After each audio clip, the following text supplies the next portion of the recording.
If you've ever walked into a meeting and felt like people are talking past each other, or worse, not really talking at all, you are not alone.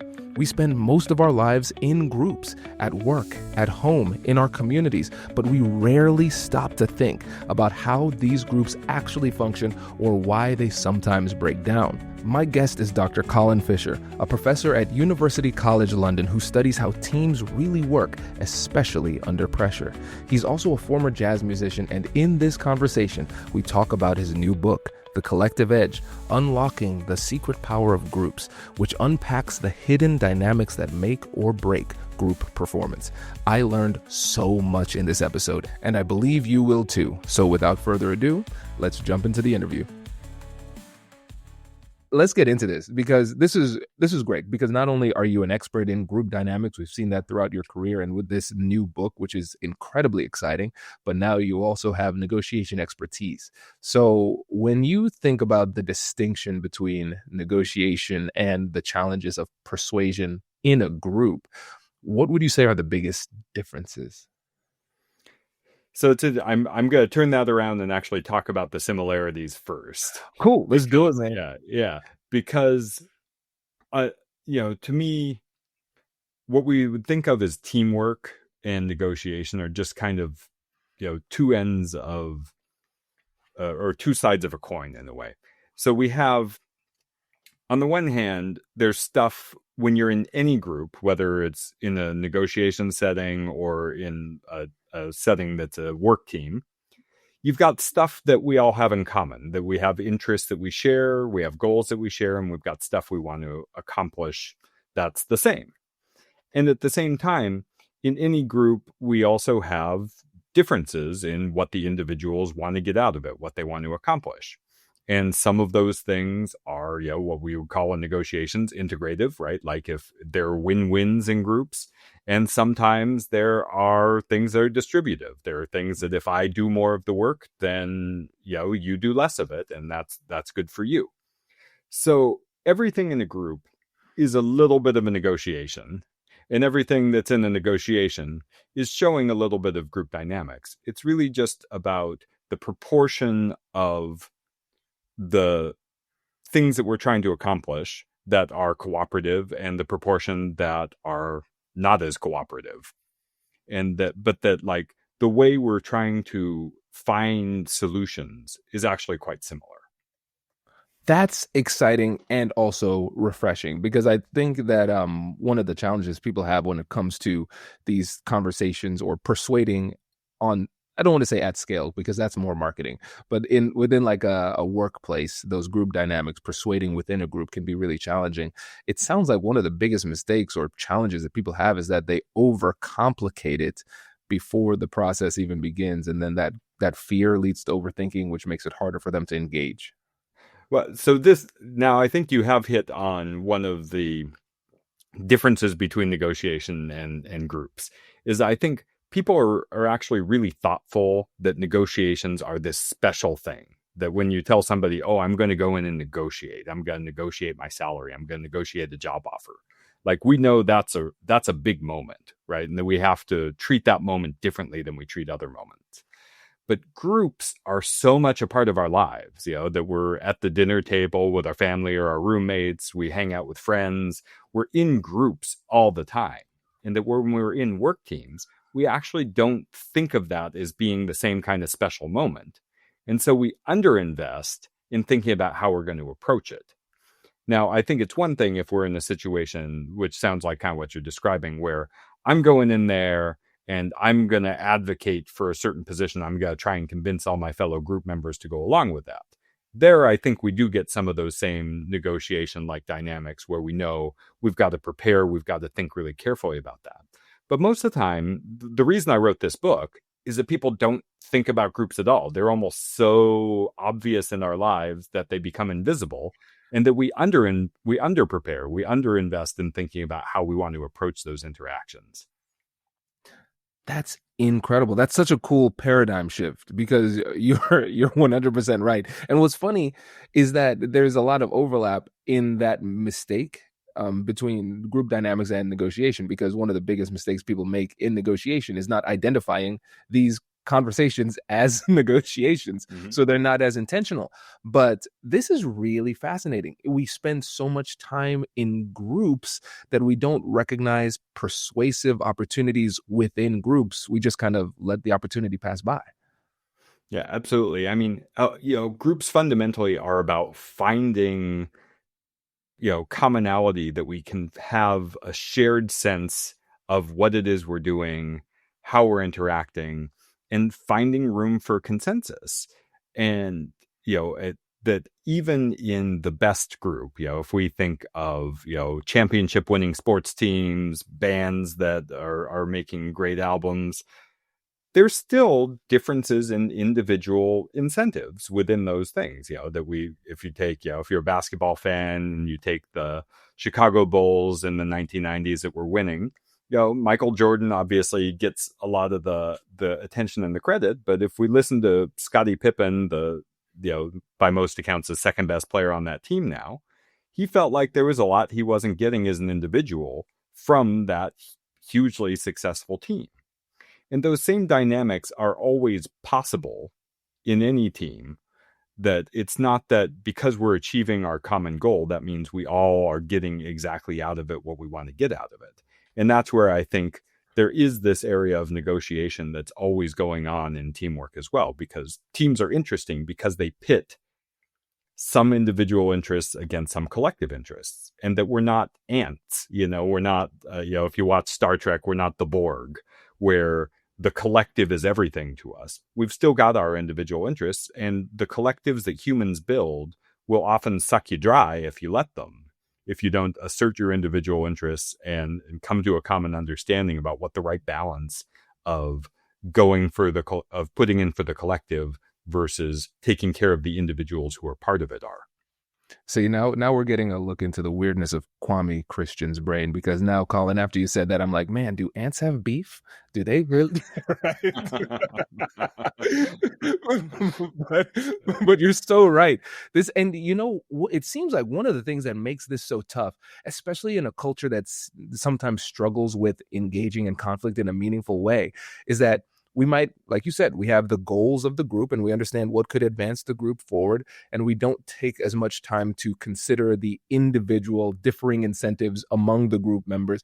And to complicate it, because people are often conflict avoidant, they are often not going to be willing to share those incentives. So people might be moving along, but they are internally feeling a lot of resentment at the direction that they're going because of the personal sacrifices that they never articulated to other people. Mm-hmm. And so as a leader or somebody who is in groups, what can we do about that? So, I mean, this is really where the secret sauce of groups comes in, and that there's a Harvard researcher named Amy Edmondson who's come up with this concept called psychological safety. And psychological safety is the feeling within the group that it's okay to make mistakes. It's okay to speak up and voice your opinion. And you're not going to get criticized. You're not going to get ostracized by the group. And that's really hard to create. And so for leaders, you have to both say that you want everybody to speak up when something's amiss, when they have an idea about what we could be doing differently. If the group is putting on them something that's not sustainable, people have to feel it's okay to speak up for us to even know that that's a problem and to have a real discussion about how to fix it. But too often, we don't feel empowered to speak up in that way. So leaders first just have to say they want that. I want a group where everyone feels like they can speak up, like they can share their ideas, their questions, that they can experiment, they can make mistakes. They can call me out as a leader when I'm not doing something well. All these things are things that you have to say as a leader, and you have to model that. So that if you're not willing to then share when you're making a mistake and what you've learned from it, other people aren't going to do that either. And so creating this climate is one of the most important things that leaders can do to make sure that the group isn't silently draining everybody dry in this work team or group. Yes, it's so important because some of the key skills of great leaders are the same skills of great negotiators too. Mhm. And one of the things that you mentioned is essentially just stating the obvious, because a lot of well-intentioned leaders truly do believe this down deep in their bones, but they never articulate it because they think it's so obvious to everybody else. Mhm. But some of those things you have to just say. And it reminds me. And first of all, before I tell this story, I am a much more evolved man at this point, Colin. I got to get that out. But I remember when Whitney and I were dating in undergrad. We've been married for 15 years now. She wanted me to say I love you more, and I was like, just I love you because of how I act. If I just say this, the word love is just like any other commodity. I flood the market; it decreases value. Um, Relationships aren't markets, Colin. Mhm. I should I should have been just saying it. Now I say it more and everybody's happy, right? And I think leaders Yeah. need to be willing to say those seemingly obvious things to their people, because now they can start to believe it because they are hearing it more consistently. Yeah, absolutely. I mean, I think you've hit on one of the not so secret secrets of great leadership, which is you repeat yourself and you don't make a lot of assumptions about what everyone else is thinking. You make it explicit. And that goes for why we're here in the first place. And this is probably one of the most common mistakes that in work teams, it's not as obvious as when you're on a date what you're there for. And even on a date, you might need to say what you both want out of the experience. But in the work team, there's a lot of different things we could be in the room to accomplish.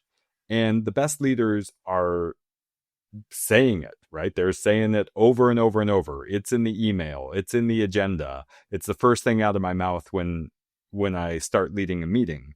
And they repeat, especially the really deep purposes and goals of that group. They get said over and over and over. And it's the same for the norms, the way that we want to communicate, the kind of group that we want to be. Those things need to be explicit. We shouldn't be assuming them. And we need to not just say them once, but to repeat them. And then to ask people, does that make sense to you? Is that what you understood? Is there anything I'm missing about what it is we're here to accomplish?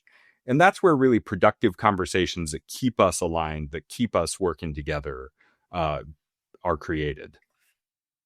It's so interesting because what I'm hearing is that for people who say, "Hey, how do I persuade somebody within a group dynamic, within a group setting?" Mhm. Um, they're starting the process at the wrong place. The foundation of persuasion is laid just in the foundation of the relationship in itself.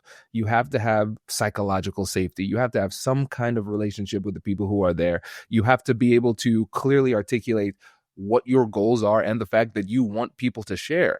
And if you haven't laid that foundation, then it's going to be really hard for you to persuade effectively and connect authentically in the moment, in the middle of a difficult conversation in front of a group. Yeah, and that's so much, when we're in work groups and teams, like we have this assumption that we are all on the same team, right? That we're all trying to get to the same place.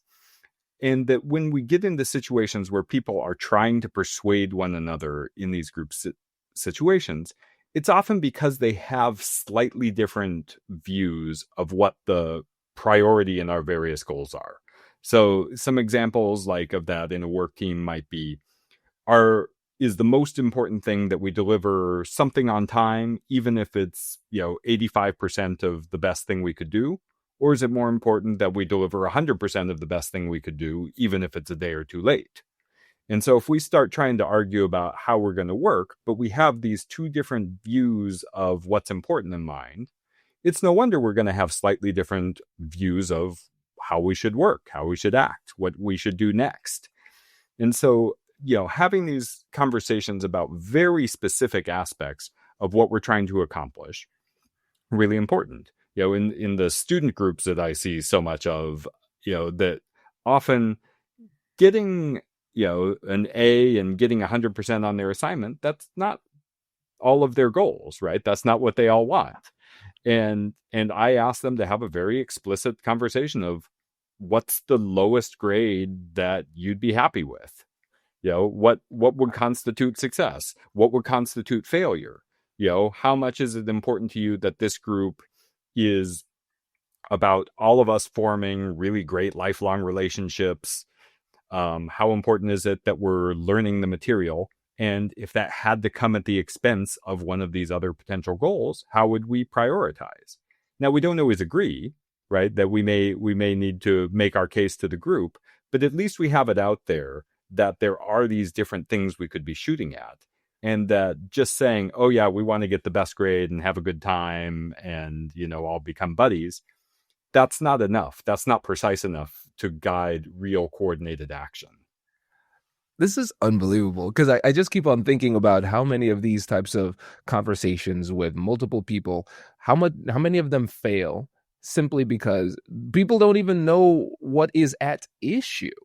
With in law school, like now for me as a law professor, looking at the students too, it's the one of the key skills is issue spotting.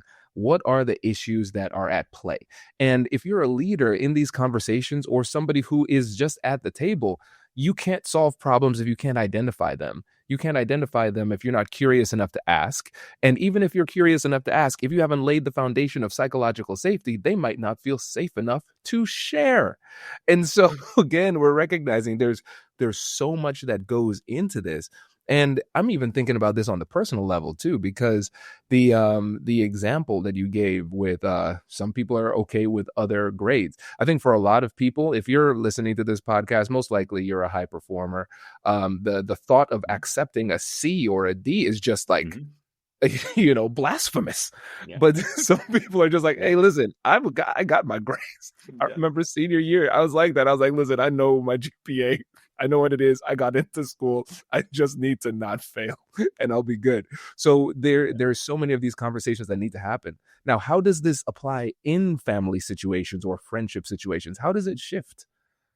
So, I mean, it's the same, especially like in families, like me, I've got 2 kids, been married for a long time now, and that there's like different modes you're in that kind of parallel these same kind of goals, right? That families are dominated by what we would call relational goals. Our primary function of our family is to provide support and care for one another. But sometimes we've got tasks. Sometimes we've got real work to do. We've got to figure out how we're going to get the kids to school. We've got to figure out how we're going to do the shopping. We've got to plan our vacations. We've got to do all kinds of things that are actual work. And that the being explicit again with each other, that's like what we're doing right now, is really important in that process to say, all right, right now we're sitting around the dining room table and it's the same place that normally we're just sharing about our day. But I think actually right now I want to get something done. Say, hey, it's really important that we, figure out what you guys are going to do on your vacation next week, because the rest of us have to plan our schedules around that. Let's just take the next 10 minutes and make sure we do that, rather than letting other people not, assume that we're just having our normal family dinner, to really signal there's a task, we need to switch modes. And similarly, if we're with a work group and we're switching modes to relational mode, that sometimes we need to signal that as well. So for these groups, they're just like we talked about with negotiation and teamwork. There's always these 2 different kinds of goals that are there. There's always things that are about our relationships with one another, our care for each other as humans and individuals. And there's stuff about goal attainment, that we're trying to get some kind of instrumental work done. And that all groups should have both of those goals at all times. It's really a question of balance, but that sometimes we're really switching into one mode or the other. And that, just like we were talking about, to signal that clearly, not assume that just because I brought up what we're going to do next week, that everybody knows now I'm trying to actually get our scheduling done and get our planning done.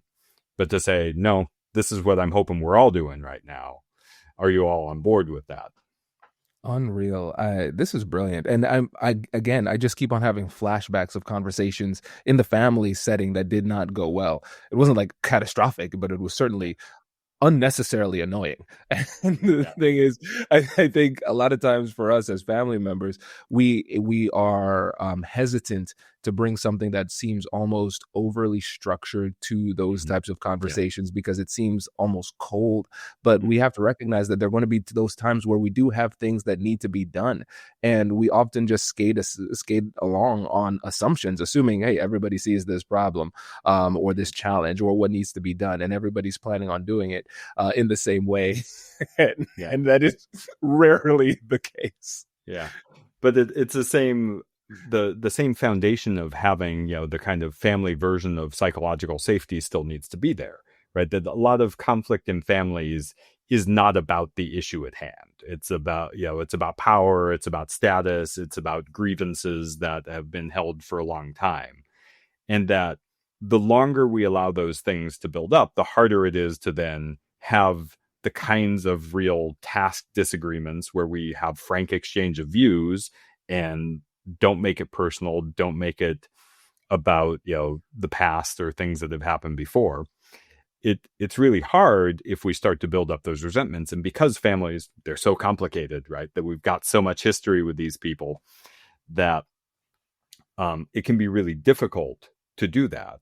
And that, so I'm sorry, I'm gonna tell one additional little story on this, or not really story, but the so like a lot of times when you're teaching student groups, people want to work with their friends, right? And that when people work with their friends, they're stuck in this bind where sometimes they're people who don't really know what it's like to work with their friend. They don't know how capable their friend is, how reliable their friend is, how skilled they are with PowerPoint or something. And you're finding out in this group. But that when that relationship is really important to you, sometimes you're not going to tell that person, I don't think the work you're doing is great, because that relationship's more important to you than getting the task done. And that we see this in a lot of situations where we have friends or family who are working together, where the relationship is more important than the task. And so it becomes hard to get the task done because people are prioritizing their relationships.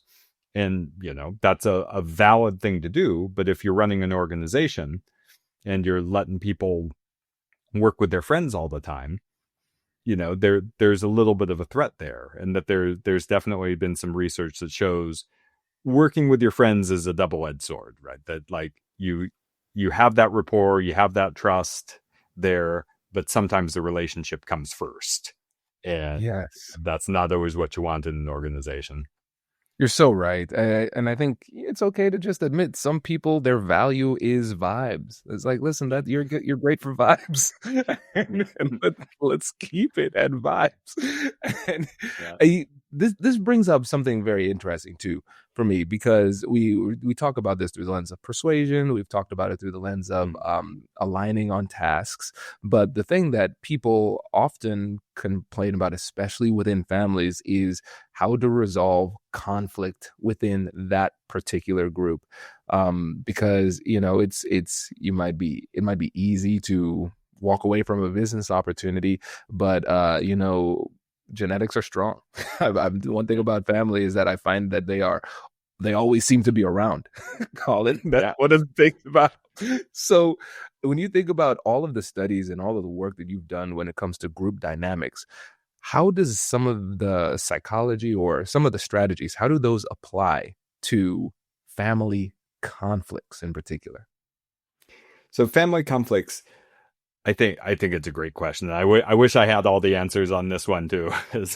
I mean, my kids are now, I think, past the sort of tough part of the teenage years, but it's still, I remember lots of times I wish I had more insight or could bring myself to use all this research in those situations. But it's hard because, as you say, there's so many emotions when we're dealing with our family. The first thing is, just like we were talking about, having this solid foundation of what I would call having a solid group structure. It's a lot easier to have any kind of conflict, to have any kind of persuasive conversation when we really share this sense of what it is we're trying to achieve. And usually what kids want from parents, just like it sounds like your wife wanted from you, is this assurance that we're going to care for them even if we disagree in this situation, that we're going to love you even after this, and that we could disagree about what the right thing to do is in this particular situation, but that's not going to break our relationship. And having that foundation of this group is there to love each other no matter what, and that we could disagree, we can have really strong disagreements and very strong differences of opinion on what we should do next. That's going to be a lot easier when we don't have this fear that we're not going to be cared for by the group, especially our family group. Because our Paleolithic brain, its biggest fear is getting kicked out of a group, is to be ostracized. And this Paleolithic brain is not rational. You can't reason with it. You can't reassure it's like, I'm not going to get kicked out of the house for this. It's afraid every time the people it identify with most strongly seem to be disagreeing with you. And that's what creates dysfunctional conformity pressures in groups, is that we're so afraid of getting kicked out. We don't share what we know. We don't share our own opinions. We don't really stick up for ourselves. And that's the same in family. So we have to have this solid foundation to have that discussion, and that we have to really be thinking, again, are we clear about what we're trying to accomplish here? Or are we having multiple conversations at the same time? And in a family, you almost always are, right? Especially if you're talking with your children, there's a level at which you're talking about power and status and autonomy. At the same time, you're talking about what's the best thing to do here, what would get us the best outcome. And I think there's no better antidote than sunlight for this, to just, again, be explicit when it's happening. Say, like, I want to give you, as much freedom as we possibly can. I'm really just saying I don't think it's a good idea for you to, get this bone piercing through your nose, that's probably going to be something you're going to regret in the long run, right? And to just make it explicit that, like, hey, I'm on the same page, that the goal here is to grow happy, healthy, independent children.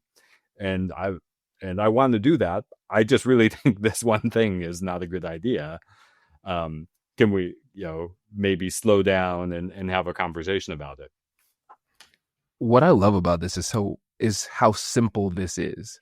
And also recognizing the thing that often makes it difficult is that when we need to be the smartest, we're the dumbest, just psychologically speaking, right? When you think about the fear response that we feel tension, pressure, anxiety, whatever it happens to be, then our body's filled with cortisol, where our amygdala gets flooded, and we're not cognitively at our best. And if we can just take the time to remember these fundamentals in these conversations, it'll make the conversation so much easier. I mean, how many times when we're in a conversation with our family member do we actually take the time to zoom out wide enough to get to the point where we can look down on the problem and say, hey, we agree on the majority of this. And it's usually not the goal that we disagree with. It's usually either the tactics or the strategy. And then we can have an explicit conversation about the different directions we want to talk about. But if we can just start with a little bit of positive momentum, saying, hey, I love you, I care about you, we want the same thing, I want you to have as much freedom and autonomy as possible. The difference is this one thing. Let's have a conversation about that. That'll just change the whole tenor of the interaction. Mm-hmm. Yeah, absolutely. And I mean, I think the other thing I think we should be adding to this is starting by listening, right? Not to assume that the other person has exactly the same thing in mind. And so if you feel that cortisol flooding your body and other hormones that are triggering this threat response, to just ask a question is a way to take a pause. Say, hey, what do you think? How are you feeling? What are you hoping we're going to get to? Or how do you think we can resolve this? And that by asking the question, you do buy yourself some time. And that so many times in organizations, I've seen this be the sort of hidden ingredient that goes underappreciated.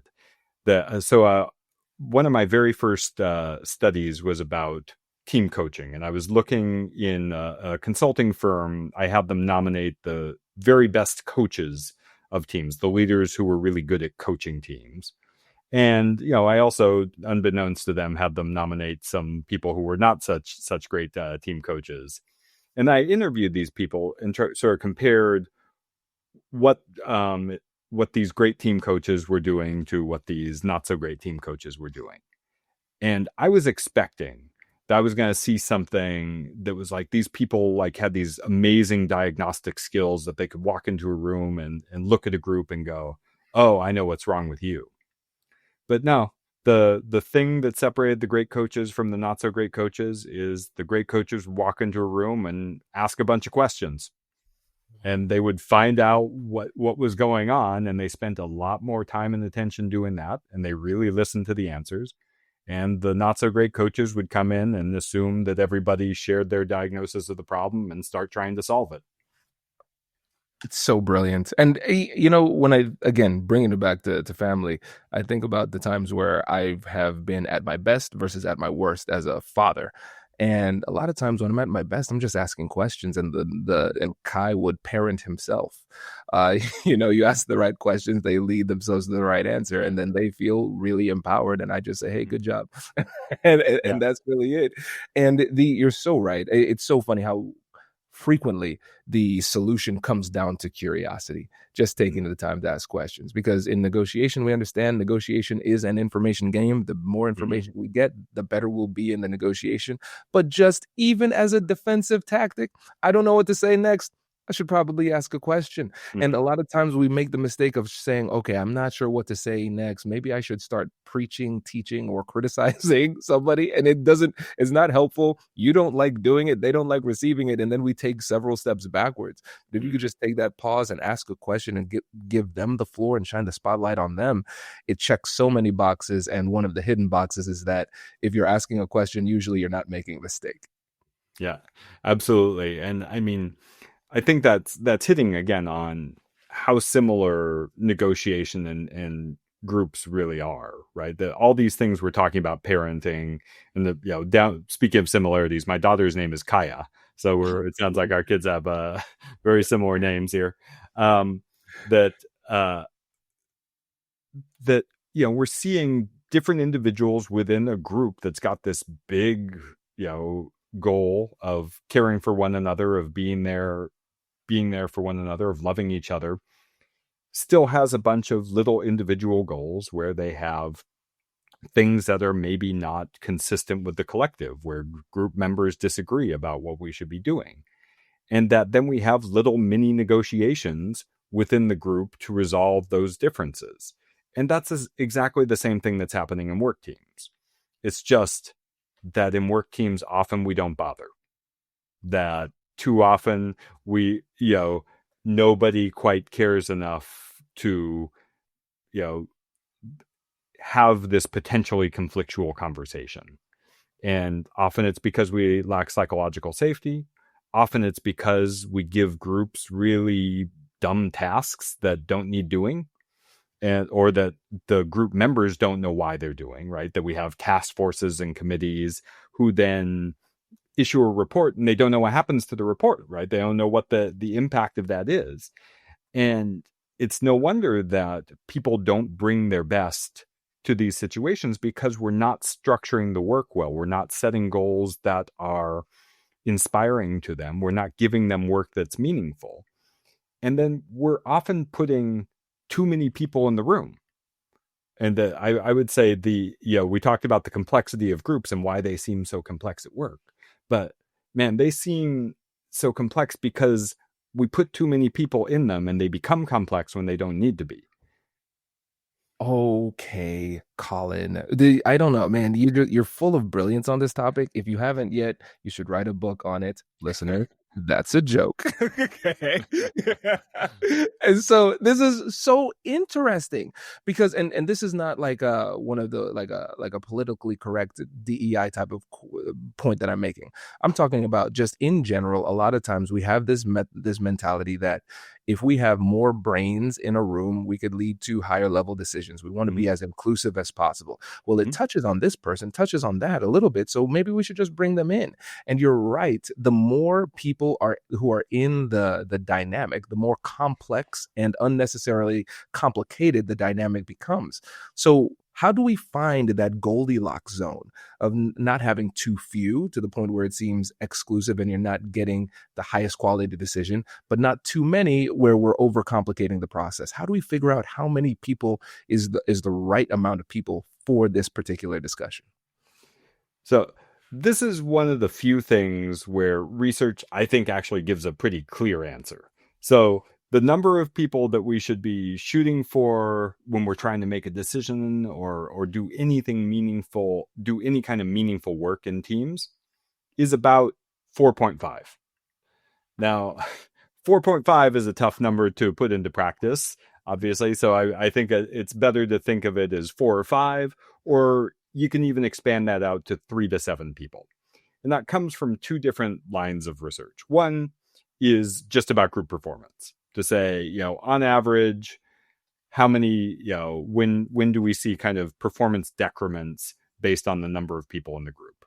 And that below 3 and above 7 are where we tend to see those decrements in performance. But then there's also a great study by my mentor, Richard Hackman, who asked people just in the groups in your life, how many people are there in them? And do you feel like it's too big or too small? And these lines of too big and too small cross at about 4.5. So it seems like people are unlikely to say that a group of 4 or 5 is either too big or too small. They feel like it's just right. And that makes a lot of sense when we think about when are we going to have a 30-minute or an hour-long meeting, and everyone's going to actually have real meaningful input. They're going to be able to say what they think. We're going to have a discussion. We're going to know what everybody thinks in this group, and we're going to be able to actually do some real work. And if you think about the groups where that's possible, it's usually, again, in this 3 to 7 range. That if we've got a group of 20 and an hour-long meeting, there's no chance, right? Like we don't have a chance of really listening to each other, knowing what everybody thinks, and using their input to come to a better decision. And then you keep going down from there and say, well, what if there were 10? Well, 10 who got an hour-long meeting, you got a chance. But, I wouldn't bet on us succeeding in that. But if you say, well, now we've got 5 people. It's like, got an hour-long meeting? Yeah. I'm going to know what everybody thinks at the end of an hour if we've got 5 people in the room. And that comes from this idea of dyadic relationships, right? Like we want everybody to know what everybody else thinks. And that the bigger the group gets, the lower the chances of that get. And so the real rule is to try and stay in this 3 to 7 zone, and then really only add people if you absolutely have to. That adding people shouldn't be the default. You have to be in an organization where it's okay to say, actually, we don't need you to come to this meeting. That you can skip this one. We're going to be talking about stuff that you don't need to be there for, but we'll send you an update afterwards. And in the best organizations, they create a culture where, again, the membership in these things isn't just about politics. It's not about, trying to appease factions by adding them to the group. It's about really getting the right knowledge and skills in the room to do the work that needs to be done to make the decisions that we need to make. This is so helpful. And I'm shocked that there's such a clear answer. But when I thought back as you were saying this to all of the conversations, meetings, and things that I've had before, I'm thinking you are right. Beyond a certain number, it gets kind of chaotic and performative. And this is incredibly helpful. And wow, I'm actually really shocked at the clarity of this because I think it solves so many problems, because it sounds like a lot of the challenges that people have in group dynamics is that they are just it's really just the structural issue with the way that you're going about doing it. Even if you are the Colin Fisher, you don't know it's still hard beyond 7 or more people in this room, right? And that's really empowering too, because I think a lot of times that people feel, especially leaders, we take things really hard. There's guilt and shame for things not not going as well as we would like. But now we recognize, oh, there's a very simple metric that we can use to structure these conversations completely differently. And just by doing that, it can really increase our level of success. Yeah, absolutely. I think, having smaller decision-making meetings, smaller project groups is almost always the first thing I say to leaders and managers. And often they really understand it and have kind of an aha moment, but they also kind of hate it because there are so many political pressures that the idea of, oh my God, I've got this team of 15. How am I going to make these decisions? How am I going to communicate this to everybody? And I think when it becomes the norm that says, if we're really doing something like we're just voting, yeah, everyone can be there. If we're all going to just vote and that's what we're doing. But if we are, having a committee that's a hiring committee, or we're trying to devise a new policy, we don't need all 15 of us in the room. And that we know if we have this norm that we're going to have these smaller groups doing important things, that you're going to have your turn when it's most important to you and it's most relevant. But it's when people are afraid that, oh, if I'm not in this one meeting, I'm going to be left out in the cold. And it's, again, our fear of ostracism and the lack of trust that the group has our individual best interests at heart, then it's going to be really hard. So it's a simple change that I think everybody can make, but it can be a bigger change than you think to change a culture of an organization that's used to having these all hands meetings of 20, 25 people all the time. Yes. Yeah, that's so interesting, because I think at that point, then you just say, listen, we're going to make a culture shift. And if you're a leader who wants to make this culture shift, the obvious thing to do is send them this episode. And so yeah. And read the book, right? Read the book. Even better. No, this is great. Okay, let's take a pause here, Colin, for a second, because we have a listener question. Hi, Colin. I'm a manager at a fast-paced tech company. My team is full of smart people, but honestly, we're not clicking. Our meetings feel disjointed, we default to the loudest voices, and no one seems excited to collaborate. It's like we're a group of talented individuals, but not really a team. I've read all the books about psychological safety and running better meetings, but nothing sticks. I know we could do better, but I just don't know what to change. How do I actually get us functioning like a high-performing group instead of just a bunch of individuals on Zoom? Yeah, so it's a great question, and that when you have this feeling that everybody's just not adding up to their capabilities, and you say people are disengaged, the first thing I'm going to look at is going to be, do we all know what the goal of this group is? Do we know what we're trying to achieve? And then, okay, if it's clear to us, do we understand why it's important? And that conversation alone can really energize a group to say, oh, I understand what we're trying to achieve, and now I understand why it's important, whether it's important to us or whether it's important to me. But hopefully it's both, right? That in the organization. So first, we need to look at the goal. And then second, as we've been talking about, the key piece of information that was left out here is how many people are on your group. Yeah.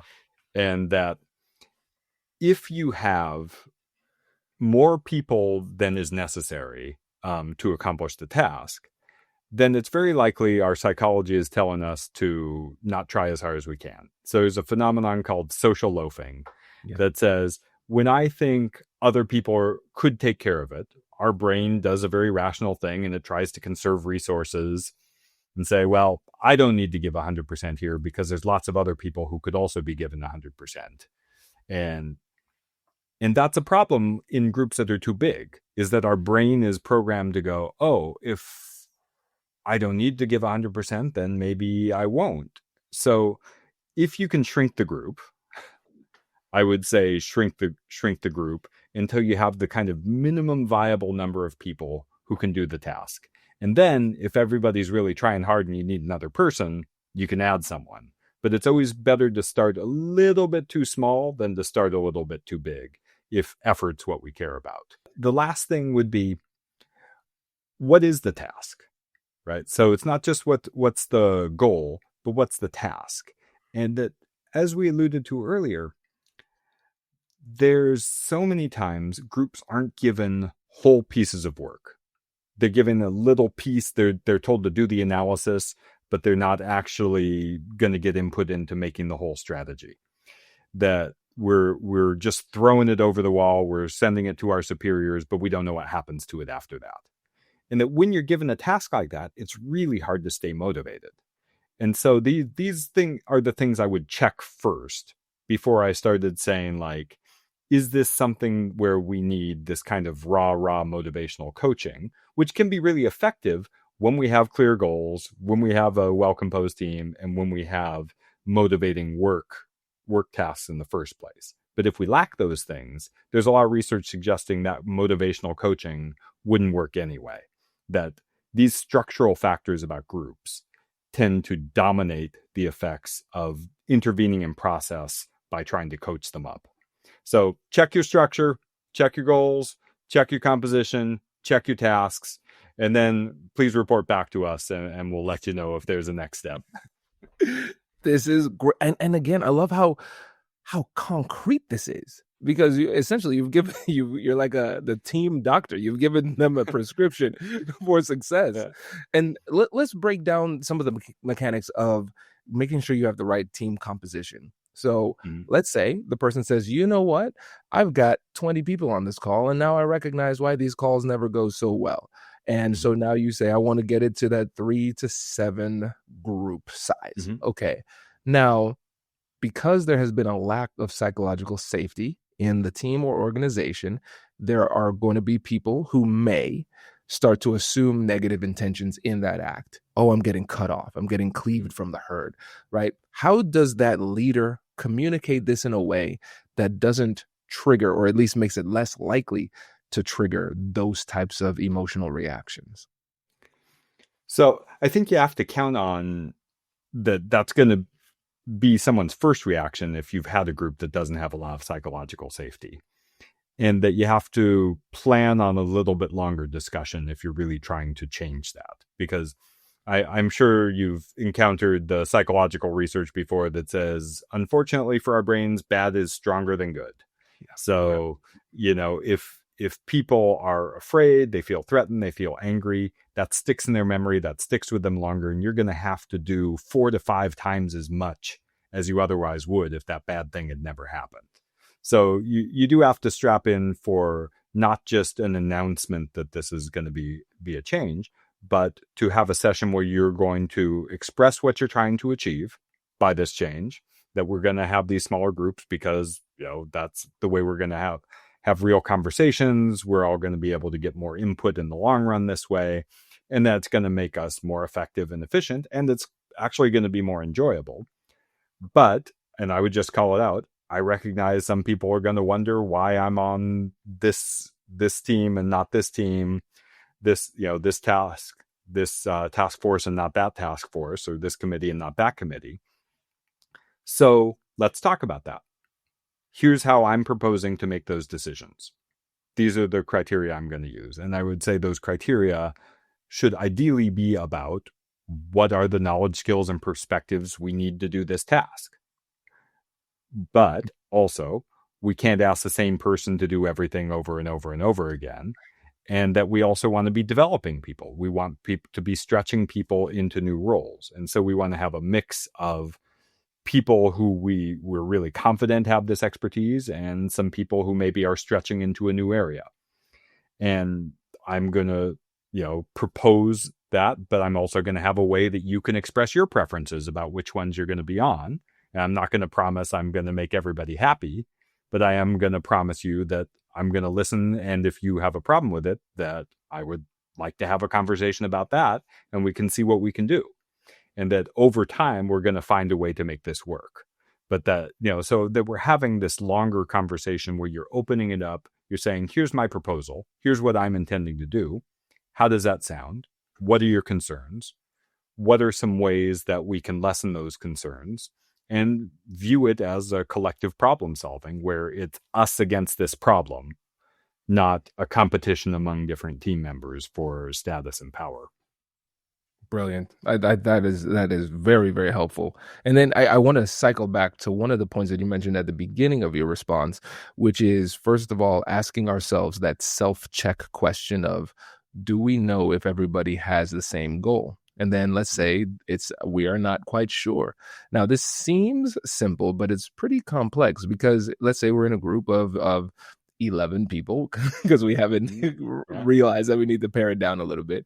And then if you're a leader and you say, hey, this is the goal. Is everybody on the same page? A lot of people just say yes because they don't want to look dumb. They don't want to share. And then a lot of times, let's say if you have the group and you say, hey, person A, what do you think the goal is? Person B, what do you think the goal is? You might run into that other psychological study with Ash line studies where people just start saying, oh, like the first 3 people said the same thing. I better say the same thing too. Yeah. So how do we really know what somebody's goal is within the group? So, I mean, I think if we're trying to make sure that we're pulling that out of them, it can be a process, right?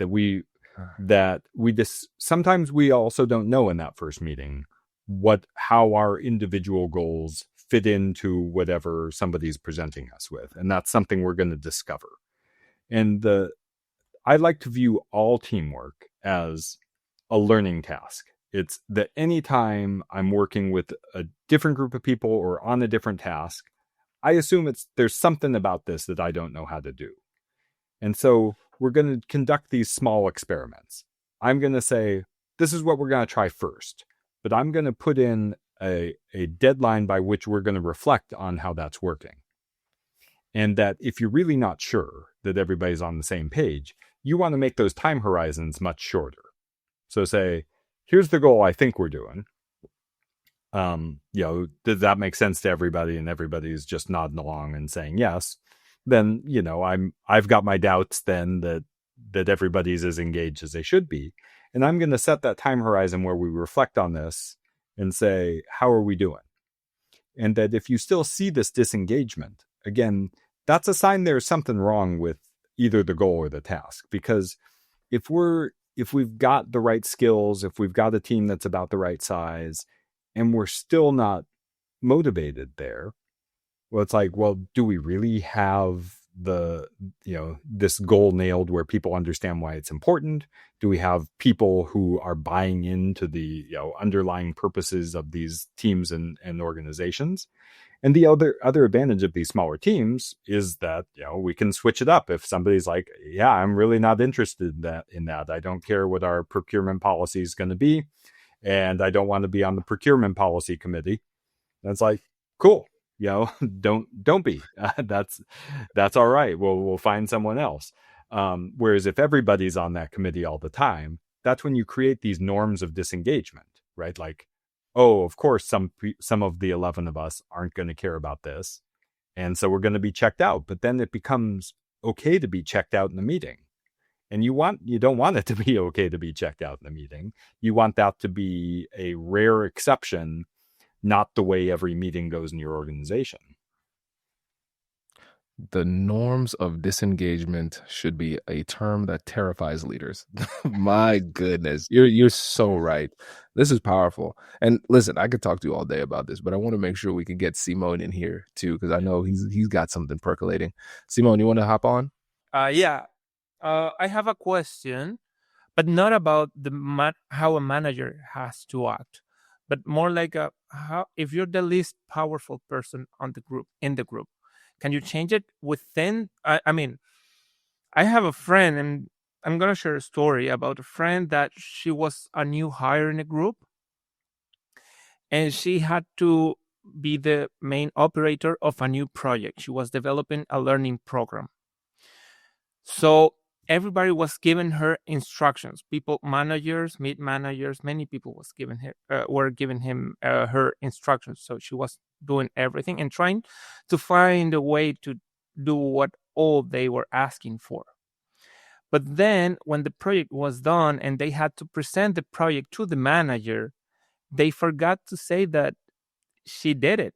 So they were all taking credits, and she was like, oh my God, but I did that, but I am a new hire. So she was sort of introvert, and she felt like, okay, I can't do anything. But she cannot just quit, because she needs to work. She needs the salary. So what can she do in that situation? Yeah, it's really hard if an organization or a group doesn't value newcomers appropriately. And that, I mean, obviously, newcomers are such a wonderful opportunity for learning and renewal in groups, and that the best groups recognize that. They're saying, like, over time, groups have these conformity pressures. We're going to think more alike, and that when we get someone new, that's the opportunity to really get these fresh perspectives to pierce this bubble that we've been living in. So hopefully people really value that. And I hope if you're a leader who's listening and you encounter this situation from the other side, you go out of your way to give credit to newcomers, to the people who are lowest on the totem pole. Those are exactly the people who need to be lifted up the most. Now, that obviously that doesn't answer your friend's question at all. So the most powerful thing I think you have at your disposal as a newcomer is the fact that you have an excuse not to understand how things work and why things happen the way they did.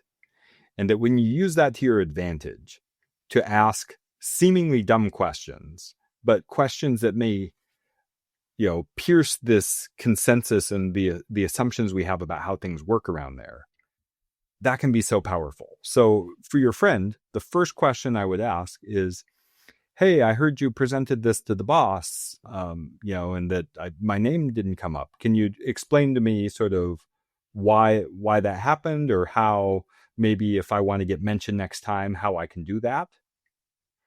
And that by just asking that question, now you may find out that it was unintentional and the person didn't do that on purpose.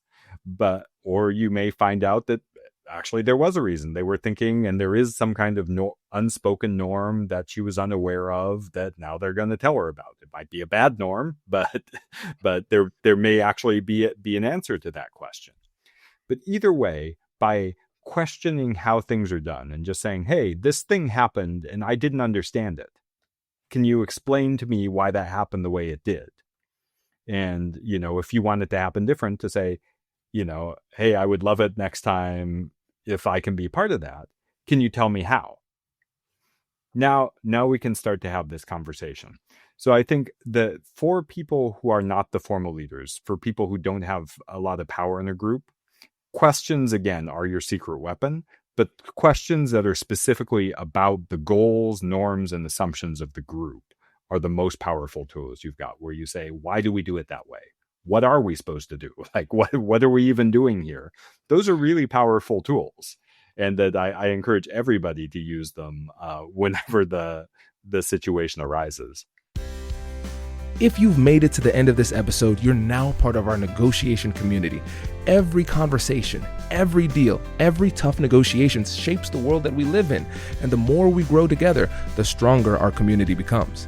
If this episode gave you something valuable, don't let it stop with you. Share it with someone who needs it. A friend, a coworker, or anyone looking to take more control of their conversations, their careers, and their lives. Every time we bring somebody new into this space, we make negotiation a tool for real change. And if someone shared this with you, take a second to acknowledge that. They see you as part of this journey and as someone who belongs in this community. Let them know you appreciate it. This is how we build something meaningful. We do it by looking out for each other. So if you haven't already, join us. Subscribe, stay connected, and help us to grow this movement, because when we become better negotiators, we create better outcomes for ourselves and for others. Hit subscribe and share this with someone, and let's keep building together. I'll catch you in the next one.